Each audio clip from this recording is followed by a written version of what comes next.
wargeyska Daily Nation ee ka soo baxay dalkaasi Kenya ayaa soo qoray in xiisad sare ay ka jirto magaalada Mandera ee dalkaasi kadib markii ay soo baxeen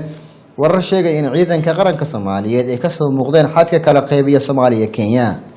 iyadoo ciidamada la sheegay in ay qorsheynayaan inay weeraraan hotel ku yaala Mandera oo la sheegay inuu ku jiro wasiirka amniga Jubbaland oo ay doonayso dowladda Soomaaliya inta badan dadka deegan xadka Kenya ee dhanka Mandera ayuu wargeysku soo qoray in ay u qaxeen xaafadaha eheladooda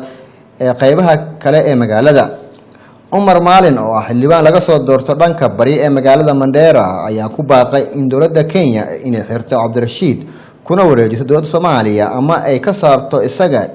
iyo ciidankiisa magaalada Mandera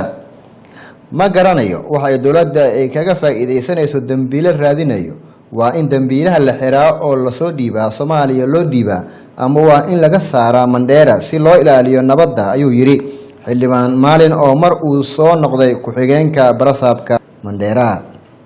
sidoo kale waxa uu sheegay waxaan ognahay in wasiirka baxsadka ah iyo ciidanka la socda ay degan yihiin 3 hotel oo ku yaala Mandera dowladdu waa inay cadeysaa faa'iidada aan ka helayno ninkan maadaama waxbarashada magaalada ee burbur ku dhowdahay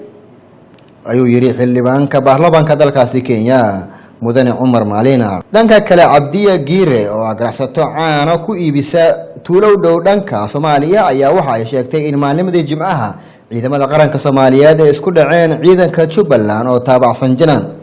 waxa iskorimaadkaasi ku dhintay 2 askari oo ah kuwa Jubbaland ayaa u soo talaabay dhanka Bered Xaawo iyagoo raasanaya waxa ay cunaan